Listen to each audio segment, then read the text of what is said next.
This message comes from Edward Jones, where they believe rich is about taking care of what gives your life meaning. That's why your financial advisor personalizes your plan to help you preserve your progress and create something that lasts. Let's find your rich. Edward Jones, member SIPC.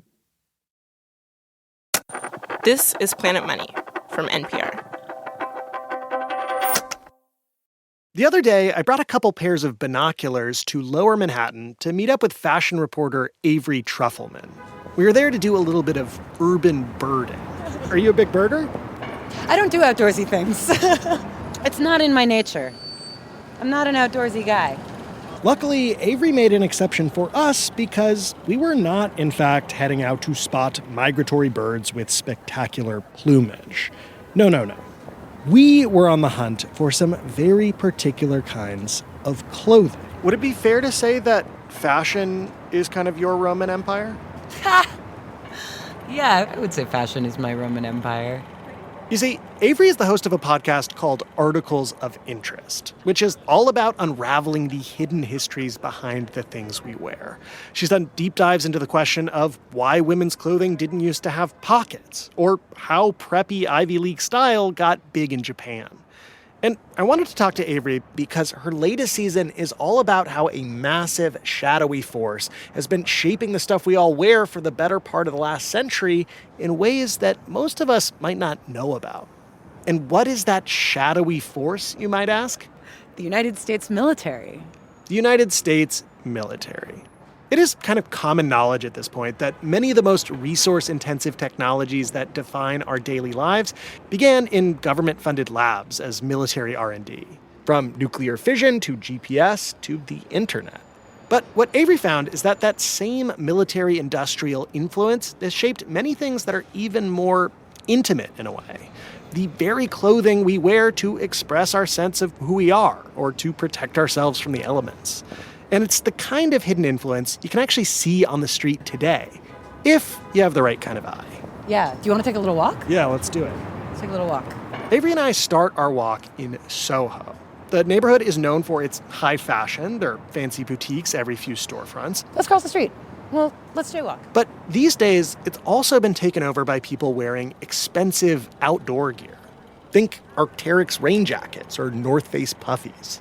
Oh, and look, she's wearing camo pants. How perfect. We're standing in the shadow of the monolithic brick REI store. By the way, REI is a financial supporter of NPR. And Avery starts to point out all these sartorial hints of the fashion world's military past. Things that I'd failed to notice just a moment before. Like storefronts I'd never heard of. Oh my God, and Alpha Industries is right there. That's a fascinating case study. Are those ammo cans? Yeah, like it's like window? A military-themed store. And they used to make military clothes. Like they were a supplier to the military in the 20th century.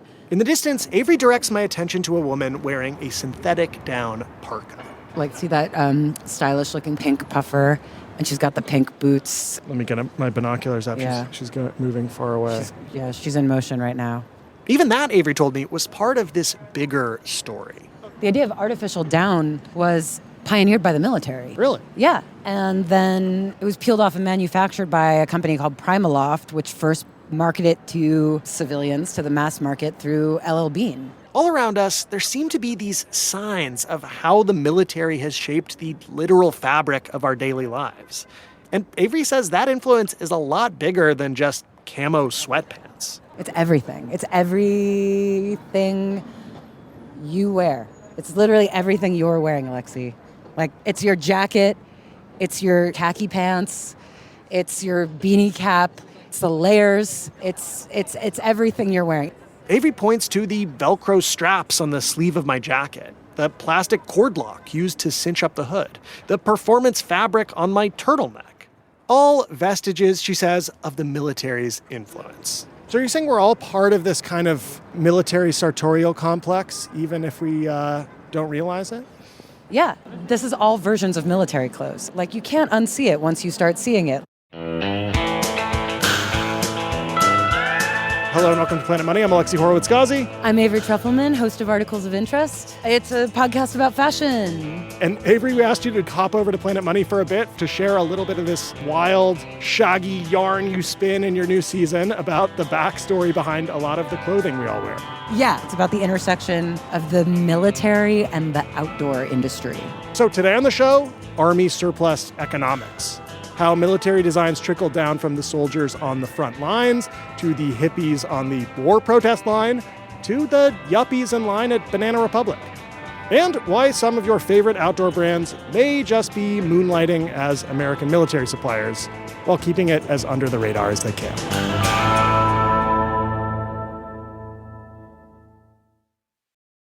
This message comes from Schwab. With the new Schwab Teen Investor Account, teens can gain hands-on investing experience. It's co-owned by you and your teen, so you can monitor the account while your teen learns how to invest and manage money. Learn more at schwab.com.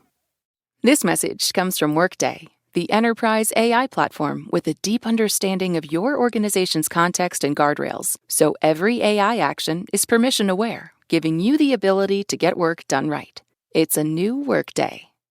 This message comes from BetterHelp. People talk about mental health more openly now, but asking for help can still feel hard. BetterHelp's 2026 State of Stigma report surveyed 2,000 Americans and found that 85% believe getting support is wise, yet 74% say society discourages people from doing so. Don't let stigma stand in the way of support. Start therapy with BetterHelp. Visit betterhelp.com/NPR.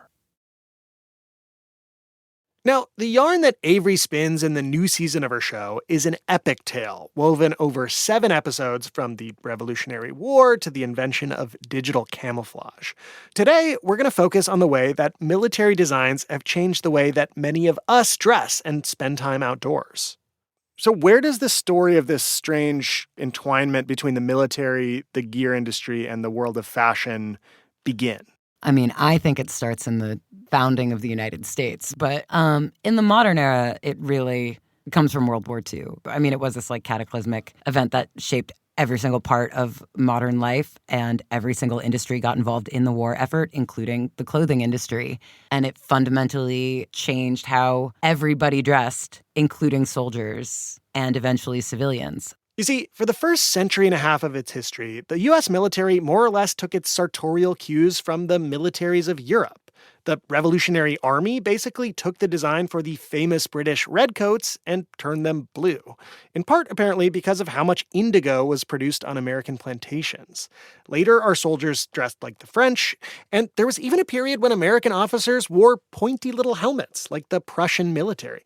But when World War II arrived, it presented a new kind of problem for the people in charge of outfitting U.S. soldiers, one that called for a more technological approach. This was a global conflict where millions of American soldiers would be potentially deployed to fight in all kinds of different climates and terrains, ranging from the balmy summers of the Pacific Rim to the frigid winters of Western Europe. And one of the people tasked with solving this problem was a Harvard business professor by the name of George Doriot. Who is George Doriot? He's this Frenchman turned American professor at Harvard. He is the founder of venture capital. Huh. That's his big thing. He went on to lead a rich and wildly successful life after this. This is so not important to anything else about what he goes on to do. But for the purposes of our story, what's important is that George Doriot worked with a part of the military known as the United States Quartermaster Corps, which is the department responsible for essentially all the logistics. They call it boots, beans, and bullets. They make sure that the troops are fed and that they're transported and that they're clothed. George Doriot took it upon himself to help organize a scientific effort within the Quartermaster Corps to solve this new gear problem the military was facing, employing many of the testing techniques that had emerged in places like the physiology department at Harvard.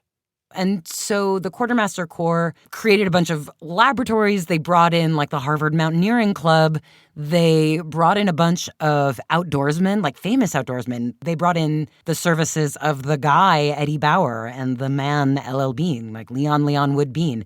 And they ran these test expeditions to Alaska. At one point, the Quartermaster Corps designs a copper mannequin they can use to test out how cold or wet the soldiers might get when subjected to different kinds of conditions. They named the mannequin Chauncey. The model of the mannequin's name was Chauncey. There were multiple Chaunceys. They had a team of Chaunceys, but they all had like copper skin that could tell how cold they were getting in different jackets. Yes, and for what it's worth, Chauncey is terrifying looking. He's got these like wires sticking out of his body. You can find these old pictures of like Chauncey in the cold lab being like observed by men with clipboards, you know, and like Chauncey's wearing a jacket.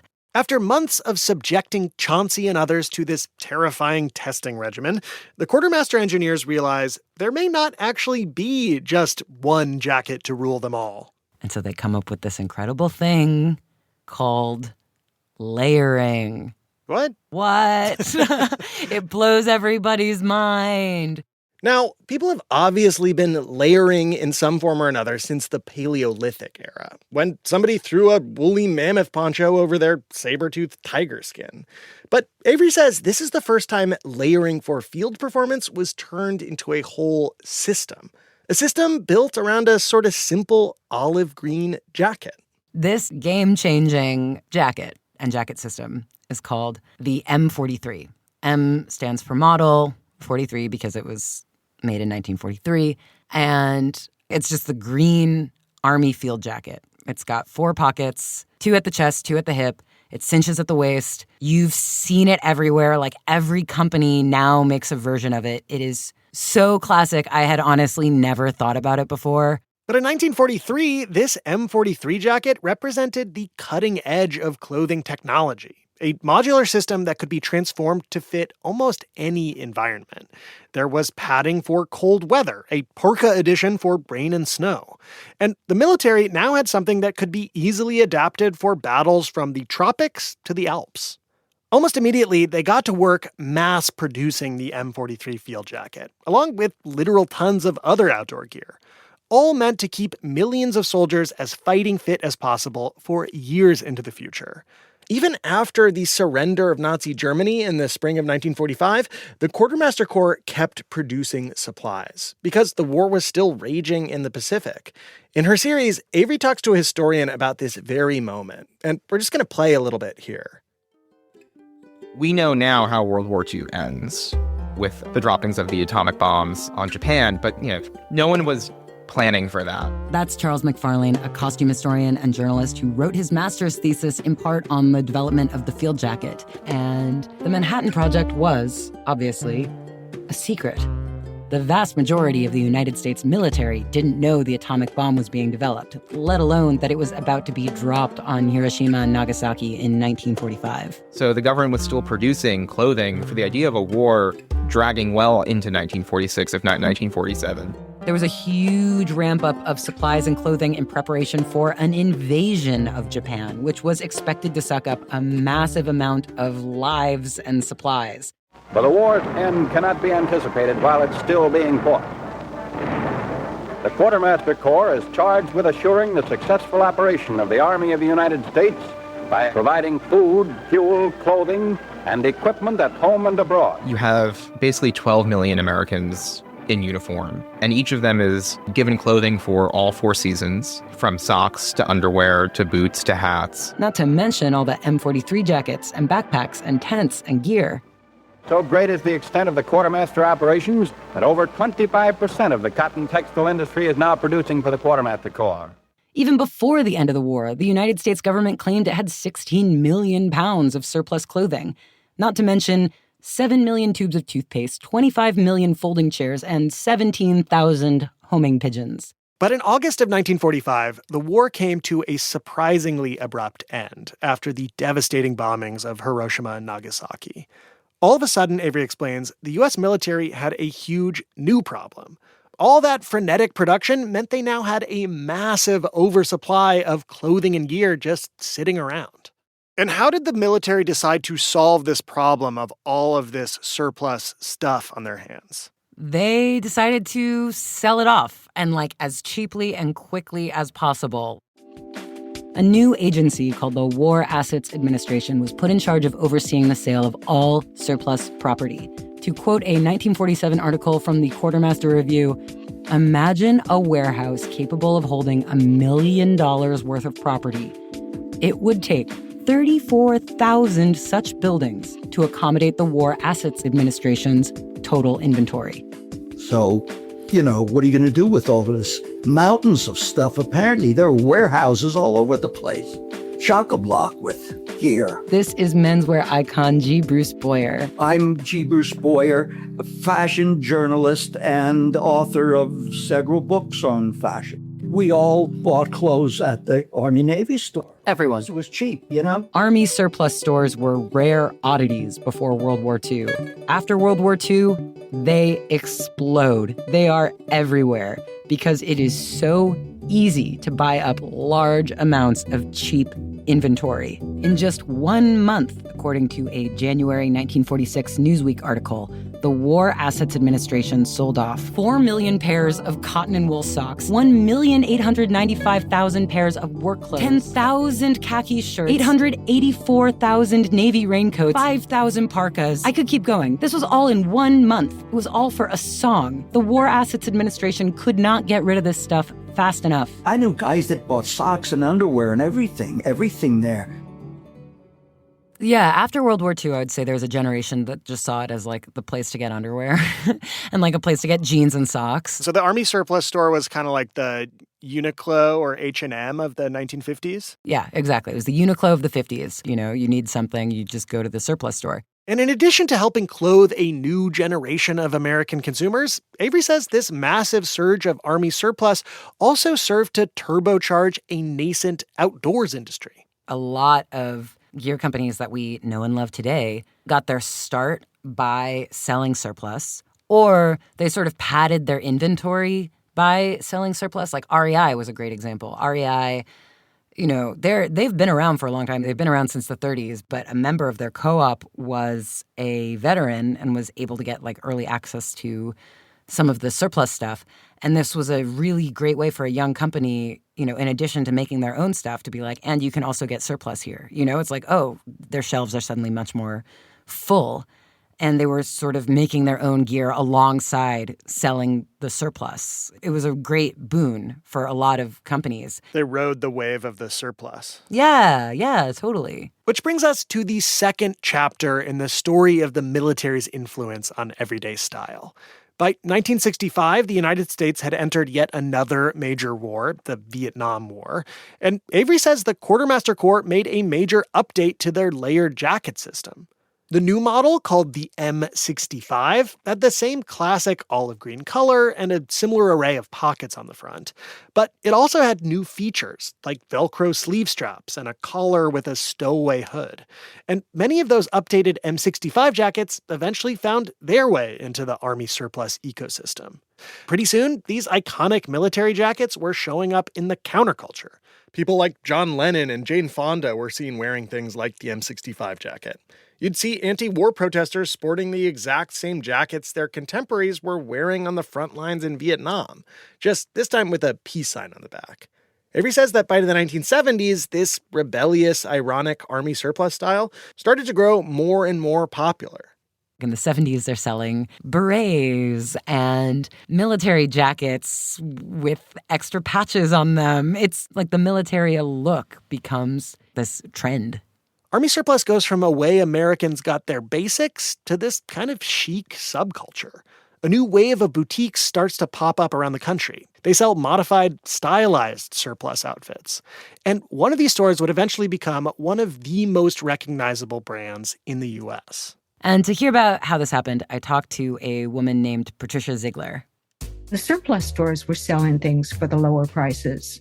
And I figured that we could actually sell the same pieces for a lot more if we added style. Initially, Patricia wasn't a fan of military surplus herself. I was such an anti-war person because it was the Vietnam War period and my friends were getting drafted. So I didn't really have a warm feeling about military surplus. In the 1970s, Patricia was an artist. She was working in-house as an illustrator at the San Francisco Chronicle. And that's where she started dating a reporter named Mel. I met Mel, and he would buy things at surplus stores. Mel and Patricia fell in love, and together they quit their 9-to-5 jobs. We want to see the world. And so we quit. But then freelancing, can get a little tough. They just wanted to make enough money to paint and write and travel. But then Mel got another freelance assignment in Australia. And when he came back, and he was wearing this British Burma jacket. Mel had gotten it at a surplus shop down there. And to Patricia, this jacket had a really different vibe. And I noticed it right away, not because it looked military. It looked really safari rugged. Mel looked really dashing and swashbuckling in this jacket. Patricia changed the buttons and added suede patches. And at a certain point, we said, this is our business. We've got to find more of these jackets. Okay, they couldn't find those exact jackets that Mel found in Australia, but they did the best they could in California. Surplus is kind of a secret world. You have to find the dealer. And we did, of course, Mel being a journalist, researched a lot. They found a local dealer who was offloading 500 Spanish military paratrooper shirts, which makes sense when you think about it. Franco had just died in 1975. Spain was getting rid of surplus from the last regime. Mel and Patricia bought all 500 shirts. We had $1,500 left in our bank account between the two of us. So this was a substantial investment. And they sold these shirts at the Sausalito flea market. I put one on Mel with the sleeves rolled up and the collar turned up, and I put on one with tight jeans and belted it. And we sold over 100. It was just little touches of style, but these flourishes were all Patricia and Mel needed to stand out. So I went home and took 2 shirts apart and put them together to make a 4-pocket safari dress. And some other ones, I took off the epaulets and made a waistband, took off the arms. I said, doing our part for disarmament here. And we made a skirt. And so Mel said, oh, we've got a business, and found a store that was 400 square feet. In 1978, Patricia and Mel set up a tiny shop in Mill Valley. I started cutting up jackets and sleeping bags, and we started dyeing things. And also we'd sell like gas mask bags that didn't have any gas masks in them anymore, but they made great purses. It was just a matter of looking at things in a fresh way. There were a number of boutiques like this. There was Commander Salamander in D.C., The Cockpit in New York, Camp Beverly Hills in L.A., all who stocked recut, re-dyed, zhuzhed up military surplus. It was such a phenomenon that it was actually spoofed on Saturday Night Live. I got Rhodesian fatigues. I got the Italian camouflage jackets. The kids are crazy about them. They're buying them like hotcakes. At this point, too, we have the yuppification of military clothing. As Charles McFarlane put it to me, the students who were wearing field jackets in the 1960s grew up.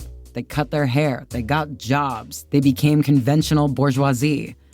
But they kept their Grateful Dead records and their penchant for surplus field jackets. You have Woody Allen wearing military surplus to go to the art house theater in Annie Hall. You have Dustin Hoffman in Kramer versus Kramer playing a father going through a divorce, living on the Upper West Side, and he's wearing an M65 field jacket. It's really in the post-hippie, post-Vietnam era when these things start to go mainstream. And I think the key to that is the brand Banana Republic. Yes, Banana Republic. As soon as we decided to have a store, we said, okay, well, what are we going to call this? And Mel just intuitively just said, oh, it's Banana Republic, because it's struggling young countries that want to sell the surplus from the last dictator. I mean, it was very uncool to say this, very unwoke, but at that time, we were having so much fun with it, and we weren't politically correct at all. We were an artist and a writer. We weren't business people. But one of the business problems Patricia and Mel were facing had to do with their supply. The U.S. had ended the draft in 1973, and militaries in Europe were downsizing. Smaller military budgets and armies meant less and less army surplus to go around. So eventually, Patricia and Mel decided to sell their business to The Gap, because The Gap offered to help Banana Republic manufacture their own version of the styles that had made them a success. Over the next decade, The Gap turbocharged Banana Republic's growth, and that helped popularize this yuppified, kind of mutant version of army surplus fashion. And as Avery explains in her podcast, this moment marks a major turning point. It It was the end of an era, both in how the military made its clothing and in how those styles made their way to the rest of us. Surplus comes from big, massive militaries with lots of cheap excess sloshing around. The end of the draft led to a smaller, tighter army that can be accounted for. There doesn't end up being that much left over. It's not like a company supplying to the military is going to be like, oops, we made a couple extra 100,000 jackets.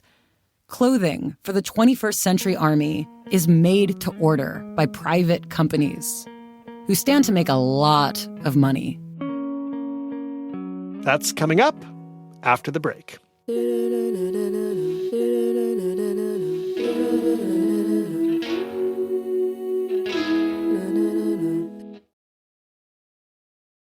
This message comes from Schwab. With the new Schwab Teen Investor Account, teens can gain hands-on investing experience. It's co-owned by you and your teen, so you can monitor the account while your teen learns how to invest and manage money. Learn more at schwab.com.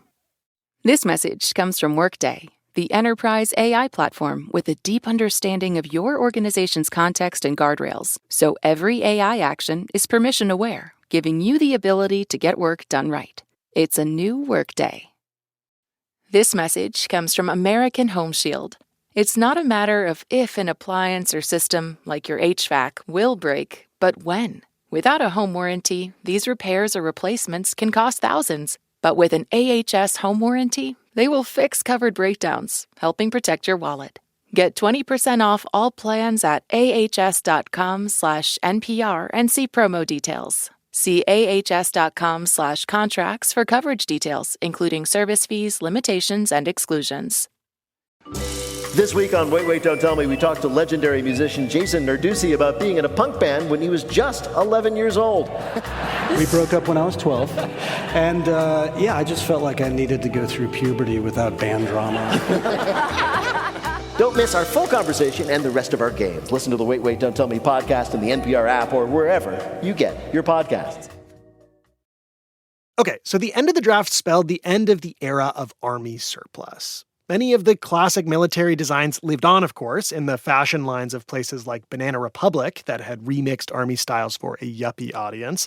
But Avery says this more direct three-way relationship between the U.S. military, the world of fashion, and the world of gear is still alive and well. So many of the brands that you know and love are, in fact, military contractors. They make a lot of clothes for the military or for special operations. They're really, really, really interconnected. Like Arc'teryx does it. Patagonia says they don't do it, but there used to be it under another company. Gore-Tex does it. Vibram does it. Danner does it. It's really, really common. Patagonia, we should say, is a financial supporter of NPR. Now, in order to understand how this modern web of military partnerships works, Avery actually visited one of the major conventions where military suppliers display their wares. It's called the Association of the United States Army Trade Show, or AUSA. If you are a company who's trying to do business with the military, the AUSA conference is the place to be. It's where all kinds of companies, from gun manufacturers to health startups to cell phone carriers, set up booths and try to impress the generals who are strolling around. Also present are a number of well-known clothing companies and suppliers. So Avery is walking around AUSA trying to interview reps at those well-known clothing companies. Many of them ignored me or shrugged me off a number of times before they would finally do me the kindness of outright refusing to talk to me. Refused to talk. I wasn't that surprised. I knew this would be hard to report on. I mean, already, if you look at the websites of outdoor companies who contract with the military or make these special ops clothes, those clothes are really hard to find. Like, they bury it on their website a little bit. You have to dig around for these clothes and just know they exist. Like, Patagonia used to put their own name on the uniforms and special ops clothes they made until they started manufacturing them under a company called Lost Arrow Project. And now it's a rebranded independent company called Forgeline Solutions. And I was trying to find someone who could just talk to me in an in-depth way about this. Like at Functional Fabric Fair, I saw Vibram had a booth. And you know Vibram, they make the shoe soles. So I went up to them and at first they were like, hey, what's up? Vibram loves Gorpcourt. It's widely known that Vibram soles are in military boots. They even had some military soles right there on display in their booth. And when I asked them about their military work, they suddenly got real jumpy. Yeah, I just want to be guarded in what we say. Now, we don't know exactly why a number of these companies didn't want to talk to Avery about this part of the business, but you can sort of intuit why. Like, maybe they don't want to broadcast their involvement with the military to customers who might be turned off by that arrangement. But just when Avery was about to give up on getting an outdoor brand to talk about the business of military contracting, she did meet someone who was willing to talk. And not only was she willing to talk, she was like, come on over to our headquarters and see what we're all about. Kat Sheway is the vice president of design and innovation at the popular outdoor brand Outdoor Research. Kat was taking me up the steps of Outdoor Research's office building in downtown Seattle, where she was going to show me, openly, matter-of-factly, what Outdoor Research manufactures for the United States Army. You're putting these kids out there into the harshest environments. You have to protect them. And we are incredibly transparent about this part of our business and really proud of it. And the people that come here love that part of who we are. With Outdoor Research, it's right there on their homepage. There's a tab that says Tactical, and you can just click it, and it says, Same Outdoors, Different Mission. It's a nice kind of symbiotic relationship between those sides of the business, and we can really push and pull innovation that way. Outdoor Research began as a civilian outdoor gear company. And pretty early on in the company, Outdoor Research started making equipment for the special operations community. They started doing this in the 80s. They've been in that game for a really long time. And Outdoor Research became especially known for this high-tech glove system. Started with this special operations community that led us to develop a system, a 7-glove system for the Special Forces community. That's Alex Rodero, head of tactical at Outdoor Research. And then that's cascaded into bigger Army projects. Like gloves for the entire Army, which is just an entire next level of scale. Now, one big reason that gear companies like Outdoor Research might want to work with the U.S. military is, yes, the massive scale of their orders, but it's also the fact that military clothing must, by law, be made in the United States. Making military gear offers a means of subsidizing domestic manufacturing, which has become extremely rare in the clothing industry. Making clothes for the military is one of the only last remaining domestic clothing industries that we have, because it's a matter of national security, right? We don't want our clothes for our military to be made in another country, because if we went to war with that country, that would give them a major tactical advantage. They could, lace all our clothes with arsenic or not give us clothes, So military contracts offer a way for companies like Outdoor Research to diversify their supply chain and their streams of income. Two completely different business models. They have their company, Outdoor Research, the retail brand, and then they have this military contracting side. The outdoor side, where you've got seasonal forecasts and planning. And on the military contracting side, it is a goddamn rodeo. For us, the government's our best customer, but they're also our worst. They don't plan, and they can't give us a forecast, but then they'll come and they'll say, here's a large order out of nowhere, and wow, that's great, thank you so much, but now I can't fulfill it fast enough. So why keep doing it? I think it comes back to, we really care about the soldiers, and we make gloves to protect soldiers' hands. And we don't just make for the U.S. military. Designer Kat Sheway again. So we also have overseas tactical production that we build for NATO troops. So my parents live in Poland. Obviously, there's a Ukraine crisis going on. There are thousands of U.S. troops that are in Warsaw right now, and on a daily basis, I get pictures from my mom of U.S. military and NATO military wearing OR gloves in Poland. Although, beyond a sense of duty, there are other benefits that make it worthwhile to deal with the military contracting. People get introduced to the brand through the military. So when you're a kid and you're 18 and you're enlisted and you get your bag of your gear and in it is an OR glove, and that OR glove goes with you through your entire tour of service and is a dependable piece of gear, that's a great brand introduction. That's a way for you to fall in love with the brand. And when a big government contract actually does work out, that's great for business. We have an 80-20 model where the tactical business is 20% of our business, and sometimes that balance shifts. Sometimes the tactical business is really, really good, and it helps to support the outdoor business when the outdoor business is in trouble, and oftentimes vice versa. So it's actually great to be diversified in this way. And as we learned through the pandemic, having U.S. manufacturing was a lifesaver for us. I don't think we laid off a single person in the pandemic. And even though Kat mostly designs the civilian outdoor wear, still, all the tactical stuff, all the Army gloves and the special ops clothes, they're all still being designed right here, side by side, in this one building. So we have things that get developed for the military that then get commercialized in our outdoor space. And then we have vice versa. Crossover is inevitable. Outdoor research might literally produce the same jacket in 2 different colors, one for special ops and one for the outdoor industry. This connection between the outdoor industry and the military is unavoidable. It's glaring. It's everywhere. Hearing all this brought me back to that walk I took with Avery around Soho, when she pointed out that almost every item of clothing I was wearing had links to the U.S. military. Some of those threads were historical, like specific design features and technology that came straight from the Quartermaster Corps' design labs. But also, many of today's outdoor clothes are still the product of this entwined industrial ecosystem, linking, crunchy down-jacketed REI shoppers with the soldiers on military bases around the world. In her series, Avery admits that at the start of this reporting journey, she thought of herself as anti-war and basically unconnected from the doings of the U.S. military.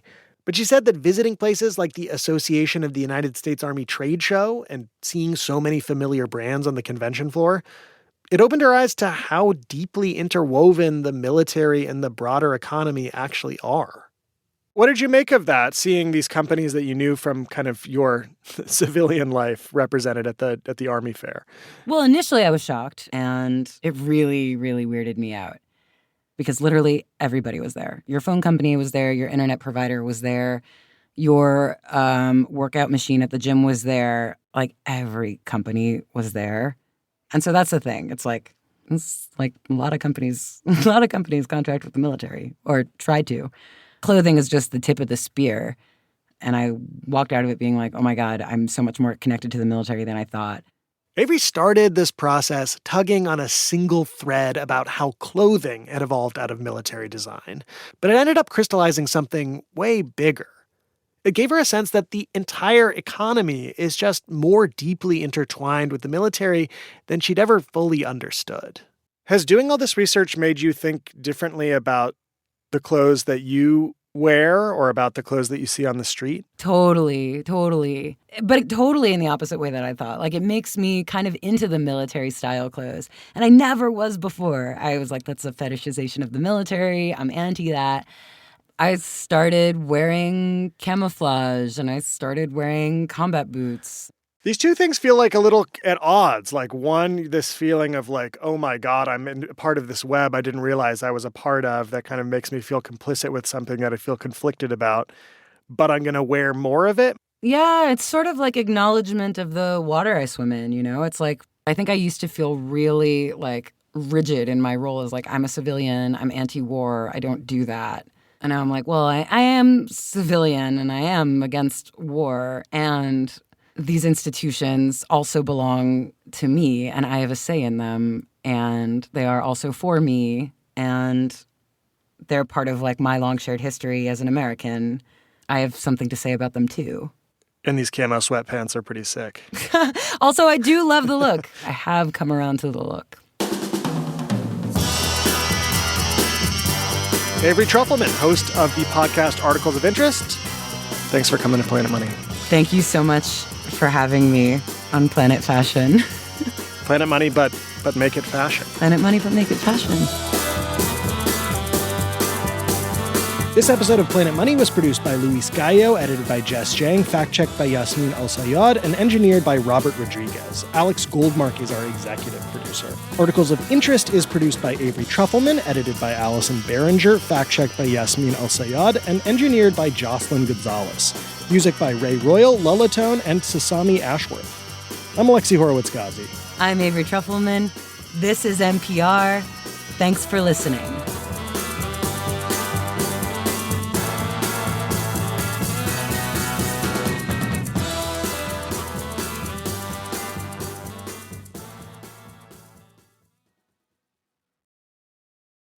This message comes from Workday. Guessing is for game shows, not your business, especially when your margin for error is zero. Workday is the enterprise AI platform for HR, finance, and IT with a deep understanding of your organization's context and guardrails. So every AI action is permission aware, giving you accuracy 24/7 and the ability to not just get work done, but get it done right. It's a new Workday.